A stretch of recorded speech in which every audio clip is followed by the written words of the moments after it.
Good morning, fellas, and welcome to Me Play Sports. My name is Matt, and the World Series is cool and fun. You know what else is cool and fun? Making a video going over the weirdest World Series champions of all time. These aren't going to be in any particular order, but we'll be looking at the players on the teams, how they performed, and how the team did in the years before and after their championship.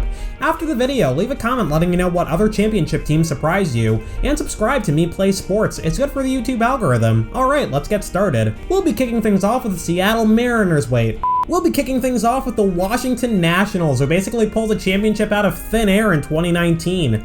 After not making the World Series for decades on end as the Montreal Expos, then eventually moving to Washington, D.C., the Nationals continued wibbling and wobbling between mediocre and unwatchable until they got the top pick for 2 drafts in a row, in 2009 and 2010. In 2009, they took Steven Strasburg, and in 2010, they drafted Bryce Harper. Awesome. I wonder if both of them will stick around for their championship. In 2012, the Nationals made their first playoff appearance since moving to the US, and thus began a pattern of winning the division once or twice, promptly curling up and dying in the NLDS, then missing the playoffs entirely the next season. After a mediocre 82-80 year in 2018, Bryce Harper screwed off to Philadelphia. Well, I guess 2019 won't be their year either, somebody pinch me. Fortunately for Washington, they happen to have 3 of the best pitchers in the universe, with Steven Strasburg, hey nice, Max Scherzer, and incoming free agent Patrick Corbin all amassing at least 5 wins above replacement. Juan Soto made his debut in 2018 and kept doing his thing in 2019 as well. Oh, also Anthony Rendon. Hi. Despite starting the season 19-31, the Nationals somehow managed to pull a wild card berth out of thin air, and they had quite possibly the most ridiculous postseason run in history. It went as follows. In the wild card game, Josh Hader rolled over and died on the mound in the 8th inning, and a wormhole opened up in Trent Grisham's glove to give the Nationals a come-from-behind victory. Next up was the NLDS, where they faced off against the Dodgers. Los Angeles jumped out to a 2-1 series lead, and then decided the best plan of attack for Game 4 was to have literally everybody in the world pitch, apparently. Rich Hill, Kenta Maeda, Ross Stripling, Kurt Suzuki, the third base umpire, a popcorn vendor, you name it. That didn't pan out. Nationals win 6-1. Game 5, Dodgers are up 3-1. Walker Buehler pitches 6 solid innings before getting in trouble in the 7th. Who do they call on? Clayton freaking Kershaw, a pitcher who's infamous for bad postseason performances. Well, he gets out of the inning unscathed. He's back out for the 8th. Okay, if I were in charge, I would have fired Dave Roberts on the spot. And wouldn't you know it, he gives up back-to-back home runs to Rendon and Soto. The game goes to extra innings, and Howie Kendrick hits a go-ahead grand slam in the 10th. Congratulations, you lost an extra inning game by 4 runs. Well, in any case, it's on to the NLCS. The Nationals are up against the Cardinals. Unfortunately for St. Louis, they seem to have left their bats in Atlanta. They were coming off a game where they scored 10 runs in the first inning off the Braves, then proceeded to score 2 runs in the first 30 innings of the NLCS. The Nationals run circles around the Cardinals and sweep the series. I really couldn't tell you how the Cardinals flopped so hard. Once again, the Nationals didn't win, the Cardinals lost. On to the World Series. In this corner, cheaters. And in this corner, the only 25 people in the world whose good luck charm is a baby shark. The Nationals and Astros throw the concept of home field advantage out the window as the road team wins every game of the series. Nats win 4-3. The Nationals got off to the same 19-31 start in 2020. Maybe they can pull another playoff berth out of nowhere. Oh right, the season was shortened to 60 games. No late season surge for you. Yeah, I think Dave Martinez spent most of 2019 looking for 4-leaf clovers in a local park, and then when the Nationals won the championship, he got banned. That's pretty much the only explanation I can come up with. They were a good team, don't get me wrong, but I didn't expect 2019 of all years to be the one where they won it all. The entire franchise history of the Marlins makes absolutely no sense whatsoever.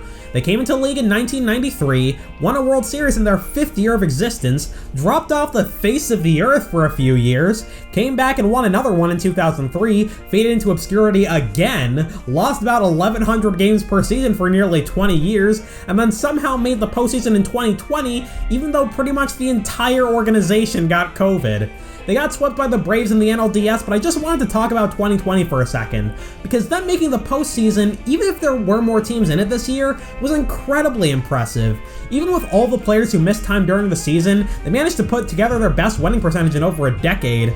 But this video is about the World Series, so let's talk about their championships, shall we? Usually when a team wins the World Series, you expect them to have a couple more postseason appearances within a few years of their championship, either before or after. Yeah, the Marlins didn't really roll like that. The championship seasons were sandwiched in between years that ranged from mediocre to complete garbage.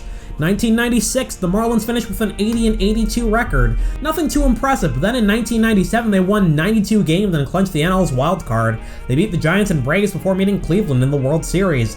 Edgar Renteria walks it off in the 11th inning of Game 7. Awesome, can't wait to see what they have in store for next season. They lost 108 games. Well, the 2003 championship season was also in between pretty mediocre performances. 79 wins in 2002 and 83 in 2004. This team has never won the division, but they made the postseason 3 times, won 7 series, and won 2 World Series.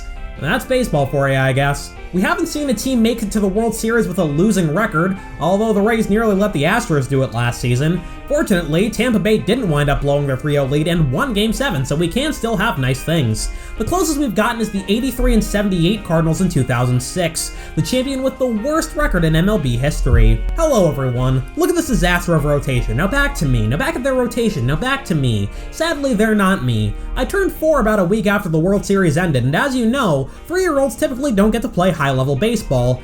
But who knows, maybe there's a 3-year-old out there who still could have managed to make the team's pitching staff.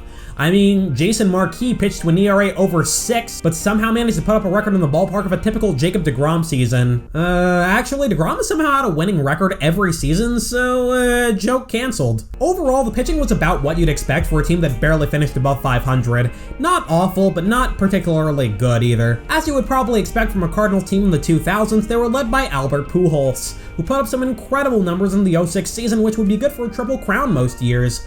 Unfortunately, he lost the home run and RBI titles to Ryan Howard and the batting title to Freddie Sanchez. Other than that, the team's offense was pretty mediocre as well. Pujols, Chris Carpenter, and Scott Rowland were the only players on the team to post a WAR above 2.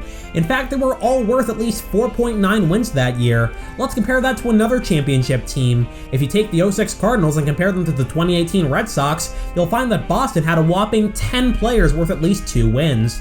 The best part though, the 83 win record was good enough to win the entire division. Yeah, they weren't even a wild card team. The more things change, the more they stay the same, huh? The NL Central is still garbage. And the teams the Cardinals beat in the playoffs were pretty good too. They took out the 97-win Mets in the NLCS, followed by the 95-win Detroit Tigers. It wasn't even particularly close either. The Cardinals won in 5 games against a Tigers team that went 19-31 to finish off the season. So if they'd finished the season strong, then they'd probably be a 100-win team. Hey, fun fact, Tigers pitchers made errors in literally every single game of the series. Yeah, this World Series was garbage. Congrats to the aggressively mediocre Cardinals for winning this one. Well fellas, there it is, 3 of the weirdest World Series champions in recent history. This is my second attempt at starting a sports channel, and I'm hoping to bring you a bunch of content. I'm gonna start with baseball videos, then branch out to other sports later on.